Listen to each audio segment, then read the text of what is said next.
Did you know? The origins of Red Dead Redemption can be traced back almost a decade before the game's release. Redemption's predecessor, Red Dead Revolver, was originally produced by Capcom as a spiritual successor to the 1985 arcade game Gunsmoke. The game was being developed by Angel Studios under Capcom's supervision, and was shown off at E3 2002. This version of Revolver was very over-the-top and arcade-like, and even featured a character who could fly. Though the game appeared to be progressing well, it was put on hold due to creative differences between Angel Studios and Capcom. Angel Studios were ultimately bought by Rockstar in November 2002 and rebranded as Rockstar San Diego. With the development team gone, Capcom formally canceled Revolver in 2003. The newly rebranded San Diego studio then showed their work on Revolver to Rockstar. The publisher was impressed with what they saw and were intrigued by Revolver's setting. They decided to buy all rights to the game from Capcom, and Rockstar San Diego reworked the project to be less arcadey. Rockstar PR manager Hamish Brown told the BBC, "We kept Revolver's arcade roots, but gave it a more realistic backdrop. It was a case of taking Capcom's personality and infusing it with some of our own, taking out things like the 4-foot-long mustaches on the Mexican bandits and adding motion capture cutscenes and voiceovers that capture our dark sense of humor." While finishing Revolver, Rockstar decided the only way to do the American West justice was with an open-world environment. Ted Carson, Red Dead Redemption's technical director, said, "As the studio was working on Red Dead Revolver, the potential for a Wild West game on the scale of Rockstar's other games became obvious. The setting was so strong, and the possibilities in an open-world setting seemed endless. We clearly weren't able to fit all of those ideas in the original game, which was very much a shooter. So the fundamental challenge for Red Dead Redemption was to keep the core shooter experience and expand on everything else." Rockstar also felt inspired by the emergence of new consoles such as the Xbox 360 and PlayStation 3, and the increased power and possibilities that came with them.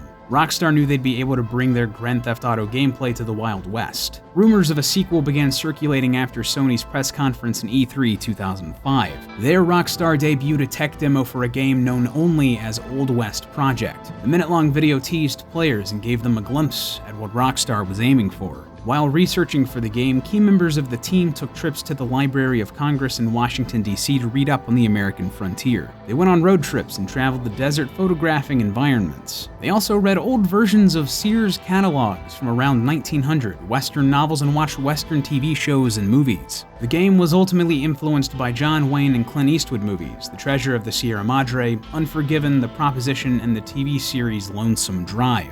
The Wild Bunch was hugely influential in defining the game's tone, as Rockstar didn't want the game to be overly serious or pompous. Although the team looked at these films for reference, they didn't want to romanticize the West. They were much more interested in portraying its downfall and conversion into modern society. They did this by setting Redemption in 1911, during the Wild West's dying years. As well as the time period, Rockstar was also specific with its choice of setting. Redemption has 3 distinct large areas to explore: New Austin, Nuevo Paraíso, and Port Elizabeth. For Rockstar, the game's setting had to represent the most iconic parts of the West. New Austin covers the American frontier, Nuevo Paraíso covers the Mexican territories, and Port Elizabeth covers the more advanced territories, complete with rising technology and mountainous regions.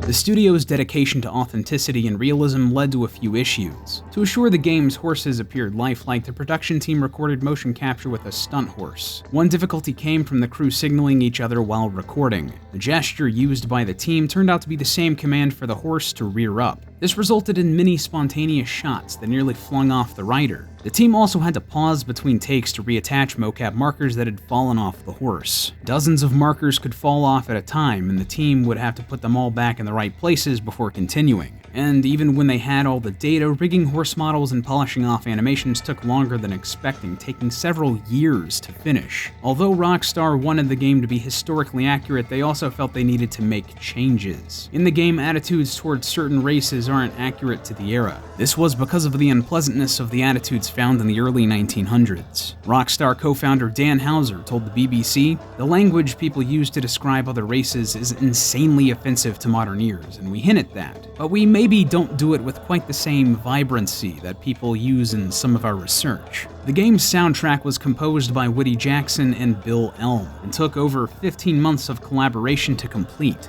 One of the biggest challenges for Jackson and Elm was recording a soundtrack that could adapt to every decision the player makes. So instead of songs, they composed stems. These stems were effectively pieces of music that could be layered on top of each other to create different themes. The musical team decided to record all of the music at 130 beats per minute in A minor, so that every piece was compatible. The game engine could then create music on the fly. For example, if the player jumped on a horse, a bass line could kick in. The music constantly changes with the action. Bill Elm, speaking about one of his biggest challenges with the score, said, "The most difficult part was figuring out the initial template for the action sequences. I spent countless hours discussing with music supervisor Ivan Pavlovich about what Rockstar wanted, and from those discussions I was able to develop a framework of what needed to be recorded and how I had to mix it all. We started at the point of only knowing what wasn't appropriate, and over the course of the project, as the soundtrack became its own entity, we were able to judge what was missing." Rob Whiteoff, the voice of protagonist John Marston, landed the lead role before Rockstar even had the story for the game. His audition was also unusual. One night in December, Whiteoff's agent informed him of a last-minute audition for an unknown video game. Whiteoff entered the studio the next day where the audition was taking place and was greeted by 30 men dressed as soldiers. The session runner told him to read his lines while folding his laundry, surrounded by dozens of men, and to keep it all natural. The short scene was filmed only once, and Whiteoff didn't understand what the scene was about. A few days later, his agent told him he'd won the part. If you're a fan of Red Dead, chances are you're in your 20s or beyond, and you might be looking for a great deal on razors. If so, consider subscribing to DollarShaveClub.com. Right now, new members can sign up for a 1-month trial of any razor for just $1. This offer comes with free shipping and can even be used with their 6-blade executive razor. Dollar Shave Club delivers right to your door, and you can cancel your subscription at any time. You can even choose how often they deliver. Once a month, every other month, or pause your order for up to 3 months. So if you're looking for an affordable and convenient way to get high-quality razors and you want to support DidYouKnowGaming, try out this offer at DollarShaveClub.com/DYKG. That's DollarShaveClub.com/DYKG. If you like this video, give it a like. And for more Rockstar facts, check out the DidYouKnowGaming video on Grand Theft Auto 5. Hey there, the name's Lee. I considered doing this entire video with a horrible impression of McCree from Overwatch, but I didn't. So, you know, you're welcome. So yeah, if you want to check out more of my stuff, head on over to Arcadia. Speaking of Overwatch, we have an Overwatch video in the works discussing character design in that game and how it's brilliant. But for now, check out my essay discussing why Harry Potter and the Prisoner of Azkaban is my favorite of the Harry Potter movies.